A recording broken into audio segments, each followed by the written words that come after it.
Good evening, Gills fans. Welcome back to the latest episode of Gills in the Blood TV. It is Wednesday again, which means that another match preview show has rolled around off the back of the much maligned EFL Trophy games in the week. And last week it is back to league action this Saturday as Neil Harris's Gillingham host Simon Weaver's Harrogate Town. And I'm pleased to say, ahead of that fixture, I've been joined by Jordan Ford. He is, of course, a Town fan.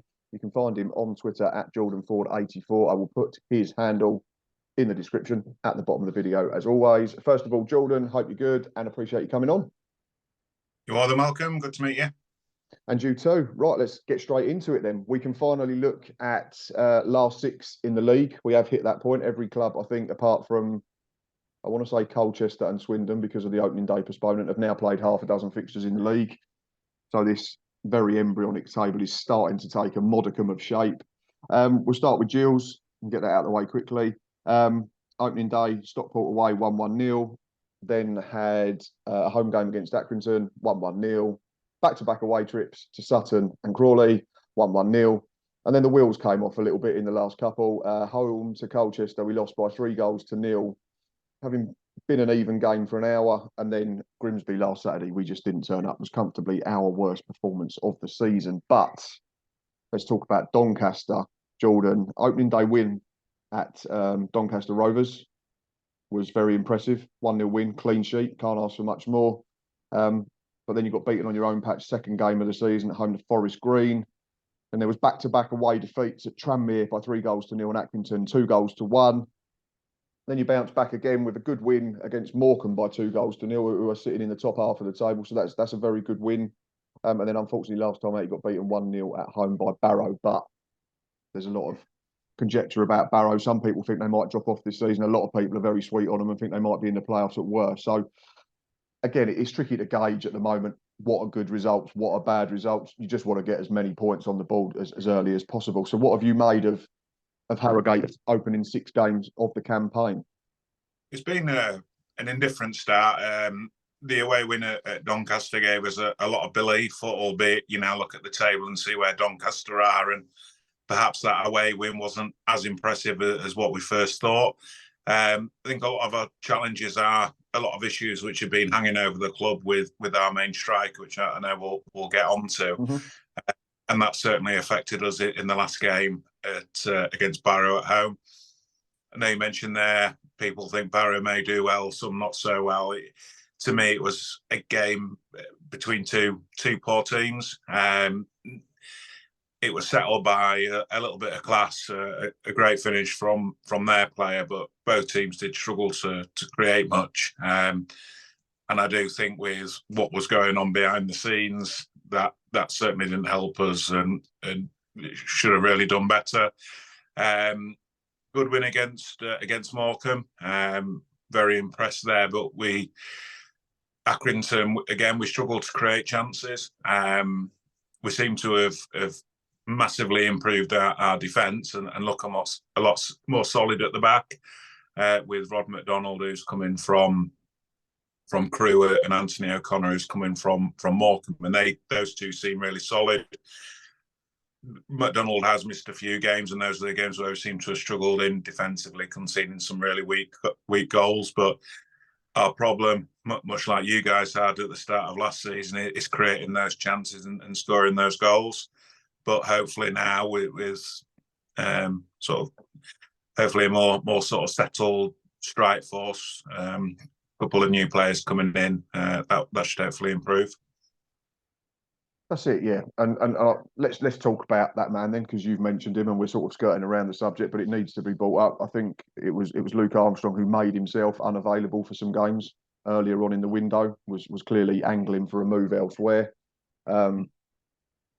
And then I've seen a few tweets on social media today saying, oh, clubs should be allowed another 24 hours grace if they put the paperwork in. But to counter that, the transfer window's been open a long time, hasn't it? If you want a player that much, go and sort it out and don't leave it till the last knockings of the final day of said window. But it's clearly been a distraction for Harrogate and for Simon Weaver, because your top scorer from last season has not wanted to play. And now you've got the big issue of the paperwork not going through in time, so the EFL won't ratify the move. So you've essentially got a player that's been paid for, but he's still your player. You still hold the registration, and you've got to work out now if it's going to be of a benefit or of another hindrance to continue playing him until January, when we assume that he will go to Wrexham as soon as the transfer window opens, barring injury or, I don't know, Wrexham massively underachieving, or, no disrespect, Harrogate massively overachieving in the intervening months. I can't see him going to Wrexham in January. Reason being is they'll have Mullin back by then, and I think Armstrong was going to be the replacement for Mullin whilst he's out. So right, okay. they may not even want him. It's hard to know what's going on, because both clubs have sort of kept the cards close to the chest about what's really happened. There's been suggestions that what happened at Doncaster when it came out that he wasn't going to play may be more his agent telling him to do that. But nobody really knows what's happened. But certainly that has affected us. But when you look at it now, we've got a player who doesn't necessarily want to be here. We've just spent reportedly 200,000 on a new striker who was going to replace Luke Armstrong, and we haven't got the 500,000 which we were going to get from him. So the concern then becomes, how does that look with financial fair play? I don't know whether or not it's going to impact that, but that may be a worry with the club. But then on the flip side, we've got two great strikers at the club in Josh March, who's played for us before on loan, and we're all really pleased to see him back. And Luke Armstrong, who's arguably one of the best strikers in the division. So yeah, difficult one, but I know certainly both clubs were really wanting it to go through. I'm pretty close to our club here, and speaking to them sort of over the last few days. There was really that sort of hopefulness that things would go through, but I don't think you can. The laws and the timings are there for a reason, and every club needs to obey by that. And whether it was Wrexham or us that made the mistake, it's happened, and we need to move on from there. Yeah, like you say, it's tricky now because you've got an outlay on a player that's come in to replace a player who's now your player still. I didn't realise. I thought it had gone as far as the point that it just meant it had not gone through in time, and that Armstrong would then have to carry on with the move when the next window opened. But so essentially then, from what you're telling me, am I correct in thinking then that the deal's essentially collapsed now, and anything that may happen in January would be effectively a new bid and a new deal? That's what I understand, yeah. The deal's now not going through. Unless there is any agreement behind the scenes that Luke will go there in January, but I don't believe that's been confirmed. Right, okay. Told it's fallen through, and Luke's our player and he's been registered to play for Harrogate. He's that sort of player, wherever he puts on the Harrogate shirt, you can never question his commitment. He has played a couple of times for us in the League Cup, and also came as a substitute at one of the home games, and certainly you couldn't really question his commitment there. So hopefully he will continue to give 100% when he's playing for us, and we'll see what happens from there. I suppose he's got nothing to gain either, has he, from if he just downs tools, because then people that are, potential suitors are going to look at him and go, well, if that's his attitude, do we look elsewhere? So he's got nothing to gain and everything to lose from acting up over the next 3 or 4 months, I assume. So certainly one to keep an eye on from an outsider's perspective. But like you say, from a Harrogate town perspective, it's not an ideal situation when I assume you obviously don't run on a too big a budget. So for you, 200 grand outlay is massive, and now there's a chance that the money was coming in to pay for that is obviously not there now. So yeah, can understand why everyone's a bit miffed and a little bit frustrated with whoever they need to be frustrated with. I suppose Armstrong a little bit, and both clubs, like you say, you're not sure who was at fault, but it's happened, and you just got to move on as best you can now. And you wonder psychologically how it's going to affect the player, where he's just had a move where his wages were going to be doubled, apparently, and that's probably a decent sum of money each month. So just it's had that taken away from him, and yeah, we'll see. But in amongst all that, 2 wins, 4 defeats, currently sitting 19th, 6 points. What would represent a good season for Harrogate Town? Because you've been in the EFL now this is your 3rd or 4th season. after coming up through the playoffs 2020, I believe. Yeah, that's right. I think it depends who you talk to. A lot of with us having the success we've had over the past few years, we've risen up the leagues really quickly. If you're talking to somebody like myself, where been going to the club for a long time, for me, it's all about staying in the league. And every year we stay in the league, that is a success, because there's no way a town or a club the size of Harrogate Town, we are the smallest club out the 92.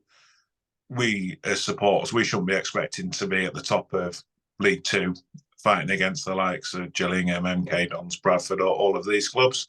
So for me, success would be, staying in the league would be a success.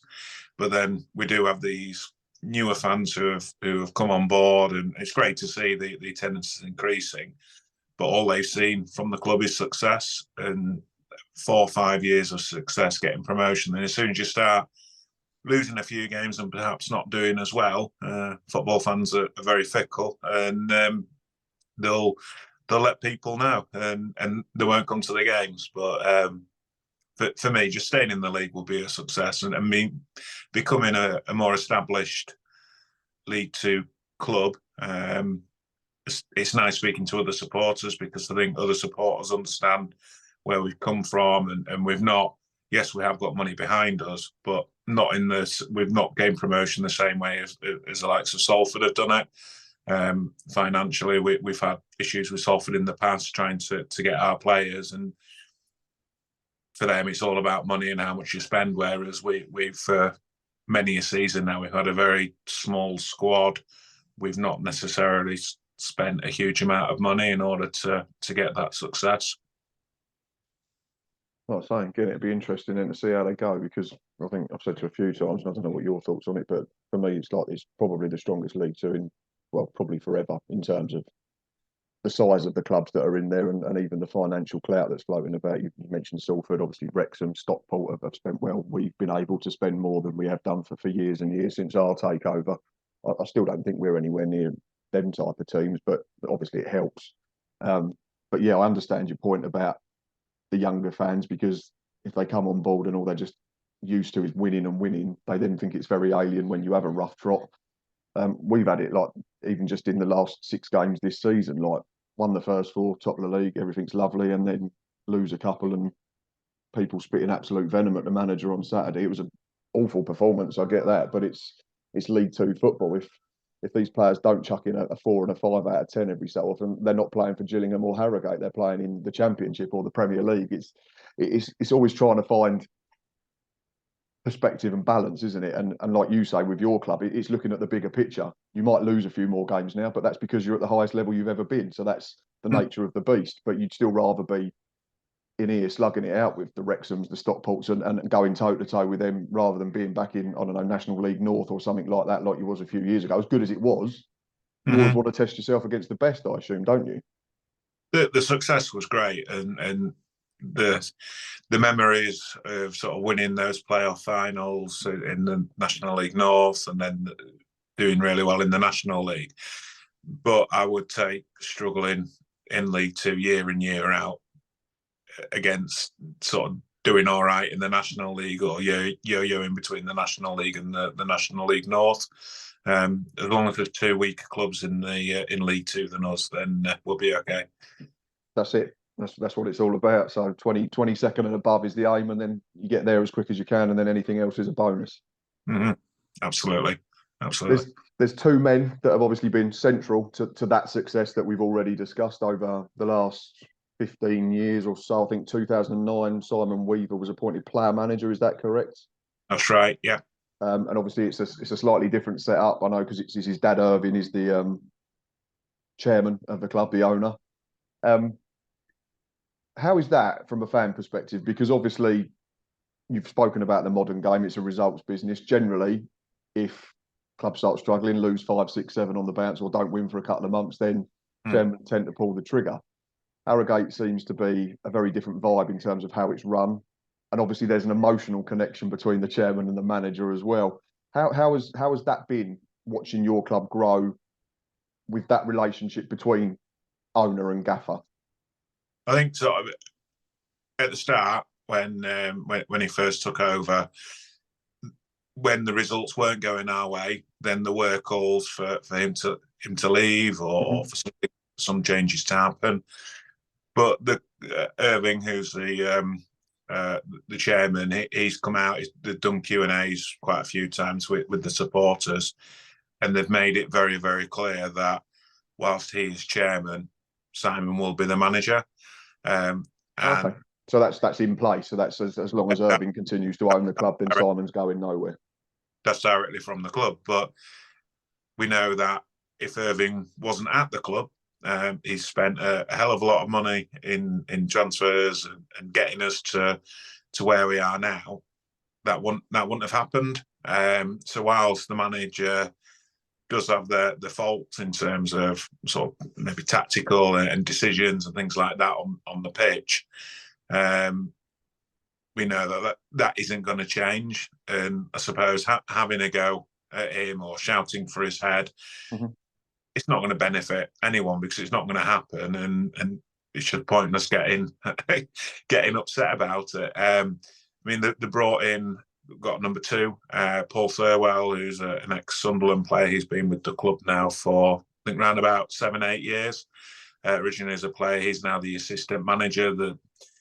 We do know on match days, he does have a massive input in terms of the team talk and things like that. And it's as though it's sort of like even though Simon's there by the name of manager, it may well be that the sort of joint decisions there. But if Simon goes and Irving goes, then we'll be dropping 3 of the leagues, no doubt, because I don't know who would want to take us over with the amount of money we'll undoubtedly lose most seasons.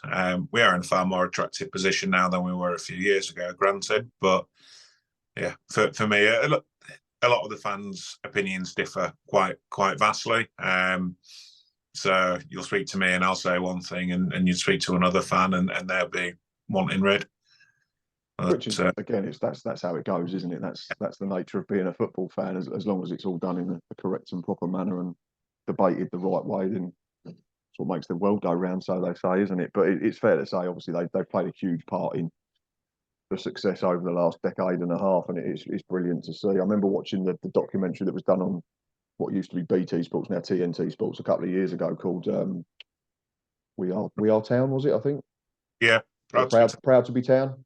That was really, really good watch, I think, and that was coming up to I think that led all the way up to the playoffs promotion into the Football League. Yeah, that was a really, really interesting documentary that I thoroughly enjoyed. Transfers, obviously, we're still just past the window closing just under a week ago, and there was quite a high churn of players.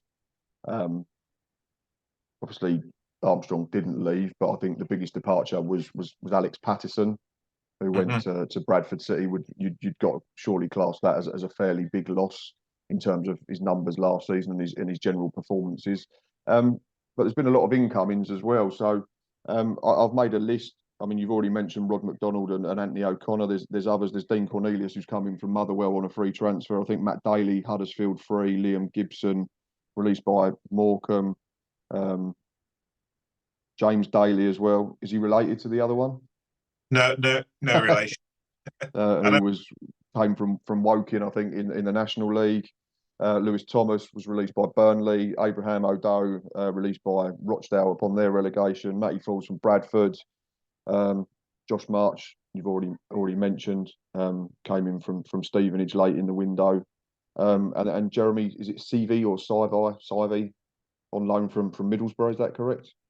I don't know how it's pronounced. It looks like Civi or something like that. And he made his debut in the Papa John's Trophy last night. It was in the 2-1 win against Nottingham Forest in the 21s. He looks very lively. He looks like a footballer. He's a big lad. Runs at players, tricky feet. So sort of player as a fan you enjoy watching. So I think he will be a good addition. A couple of those players that you mentioned, you got Matty Daly and Matty Folds. Both of those were on loan with us last season. since released by their clubs or an agreement was put in place. The lad Cornelius from Motherwell, I think it was. He's since got a hand injury, so he won't feature at the weekend. Okay. Liam Gibson, out of all of the new signings in pre-season, I was probably most impressed with Liam Gibson. Albeit we've not seen a huge amount of him, so I don't know whether that's more tactical. He's been playing a lot in sort of either the cup games where he's been starting at left back in pre-season, who's starting as defensive midfield, but he's a very good player, lots of league experience, and that's what you need. We made the mistake last season whereby we brought in a lot of loan players who didn't necessarily have the experience of playing in League Two. And this year we've only brought in the one loan signing who we brought in on Friday. So we've got players who are now contracted to the club, and as supporters, you'd much rather see those players than loan players. And there's quite a lot of experience there as well, which is good. Absolutely agree on the loan market thing as well. It's just such a huge risk, isn't it? Unfortunately, because if they come in and they bomb, then you're just sending them back in January or sooner if you can. And then you've got to look elsewhere, and you're into the free agent territory if it's in between windows, and that's never ideal. Or if they do really well, invariably they get recalled by their parent club and sent to someone higher up the pyramid to a bigger fish and a bigger pond, which is always annoying. And we've taken the same approach now with loans. We've only got one. That's Connor Mahoney, who's on loan from Huddersfield in the Championship. Who, like you mentioned, one of your players. Sorry, who did you say was very good in the cup? Yeah. We had Connor Mahoney was my man of the match in the 2-1 win against Leyton Orient. Even before the 2 red cards, he was the one that was wanting to drive forward, wanting to get his man, wanting to beat his fullback, and he ended up basically claiming assist for both goals. He was the one that won the penalty, and it was his cross that got diverted into his own net for an own goal. But yeah, really weird game. They were better than us for 45 minutes, and then we bashed them for 15 minutes, and then they had one sent off for kicking our left back off the ball, and another one sent off literally 2 minutes later for putting his foot into Macaulay Bond's face on the touchline. Completely lost their heads. I think there was bookings in the dugout for 2 of them as well, and then it just became a training exercise, and we literally just played the game for half an hour, 35 minutes in their half. Both our fullbacks just stayed really high and cheated the whole way, and yeah, deserved the win in the end. Obviously Saturday, we don't know in terms of press conferences and that type of thing, because we record in a day before they're all generally done on the Thursday.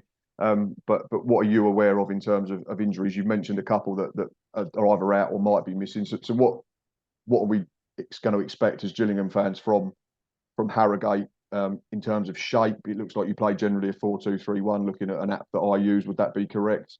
I suppose the big conundrum, like you've already said, is going to be whether you can get Luke Armstrong into the side and or whether he wants to be in the side as well. It isn't at the moment. It's hard. It's really hard to say whether or not he's going to be involved. I'd like him to. He's our player. He's one of our best players. Is employed by us. Why shouldn't he? As long as he's going to give 100%, we as fans will give him 100% back. But then really excited to see Josh March back with us as well. Played, I think, when he was on loan with us previously, made 13 appearances, scored 5, albeit 3 were from penalties.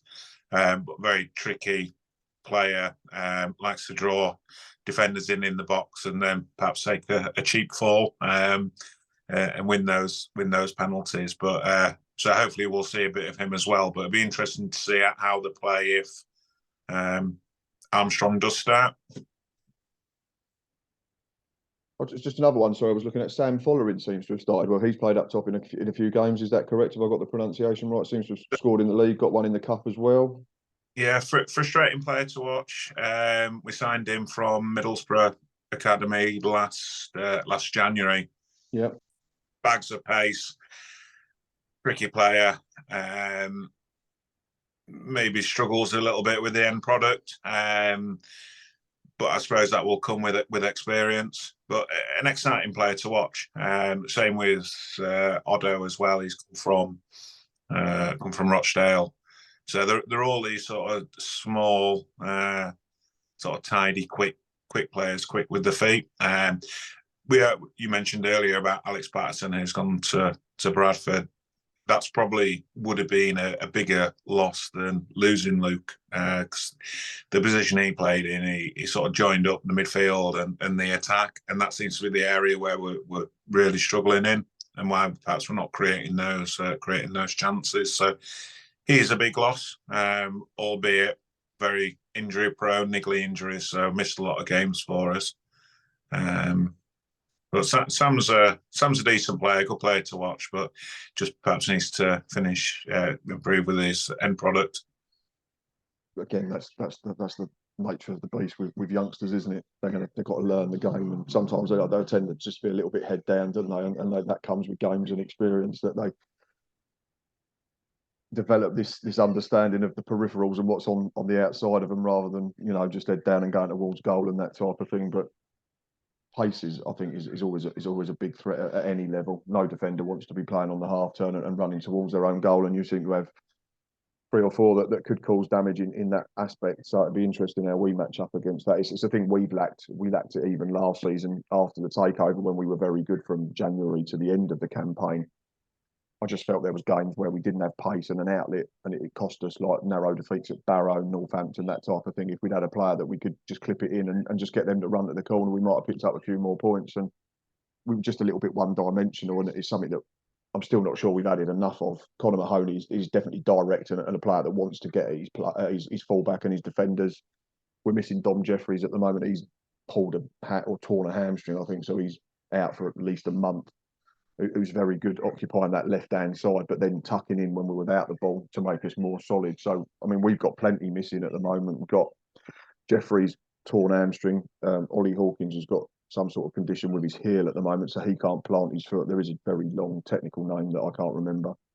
So they've got no return date. We've got Ethan Coleman, who was very good against Leyton Orient in the trophy game. He's suspended in the league. He's got one more game to be banned for after a very harsh red card against Colchester United. Lewis Walker is out, knee injury. Won't see him till November. And the newest one is Tim Dieng, who was the victim of a horrendous tackle against Grimsby. And I think the manager's that irate that he's gone to the referees.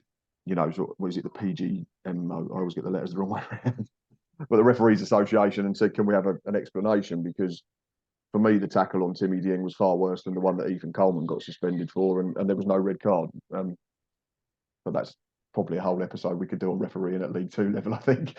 So I'm assuming 4-2-3-1 in some guys, and not too many changes from certainly the last league game. We tend to sort of write off the trophy games because they are games for rotation and resting. But do you not see too much change in terms of how you were lining up last Saturday to how you'll line up this Saturday? Not too much change. The main ones will be whether or not Armstrong or March starts or both. I can see one of them starting, but other than that, probably not many other changes. Would be a good battle. Yeah, I'm not sure we'll make too many, and we're a bit hindered, like I say, with these injuries at the moment. So I can see us probably matching up your system, to be fair, and playing a 4-2-3-1, because we've only got 2 fit centre forwards at the moment. With Tom Nichols is a doubt as well, because he's got bone bruising from last week's game. He had to come off before half time, and so yeah, there's a few walking wounded. You get to the end of pre-season, you think, oh, we're in great shape, and then 3 weeks into the season, and everyone's knackered and on the treatment table, and you think, oh, we've got to reassess how we're going to go. But final question before I let you go is always the one that I like to ask and finish on, and that's score prediction. What do you think the outcome will be come just before 5 o'clock? Might be just after 5 o'clock with the new rulings on time added on, to be fair. But around 5 o'clock, are you going to be smiling? Am I going to be smiling? Or are we both still going to be smiling a little bit? And what's your score prediction? Well, hopefully it won't be too much after 5, because I'll have a 5-hour journey back home on a coach. On a bus, yeah. Yeah. Yeah, I did that last week, Grimsby. That was not fun after we just rolled over and died. Whether I'll go with heart or head, I think a bit of a positive is looking at your past 2 results. Not scoring, obviously, started off the season really well. For us, or a success for me would be a draw, I think. But I'll go with a draw. I'll say 1-1. So I'm going to be positive for my club as well, and I'm going to say 2-1 to Gills. I think both teams may score, especially if someone like Luke Armstrong does feature and you can get March on the pitch as well. That's going to give you a threat at the top end of the pitch for sure. And defensively, we've just been a little bit shaky after a really solid start, conceding in each of our last 4 games. Yeah, 4 games if you include the EFL Cup defeat to Luton Town. So I'm going to back us to win by 2-1. I'm going to go for Ashley Nadders and Johnny Williams to score the goals for us.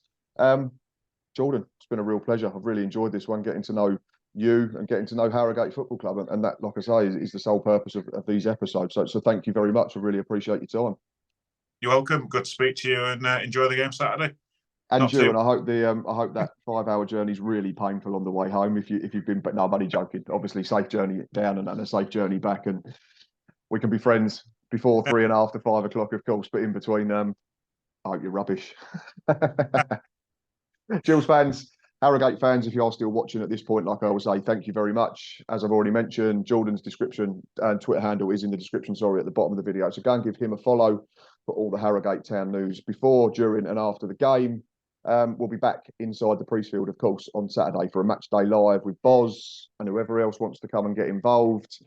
And then, hopefully, we'll be joined by a Harrogate fan Sunday morning at 9 o'clock to record match day review. And let's hope that it's more positive than the last 2 Sundays where we've had to talk about no goals scored, no points won, and 5 goals conceded. The only way is up at the moment after 2 really poor results in the league. As always, please keep doing all that you do, liking, subscribing, retweeting, sharing, and all of that jazz. And until next time, up the Gills.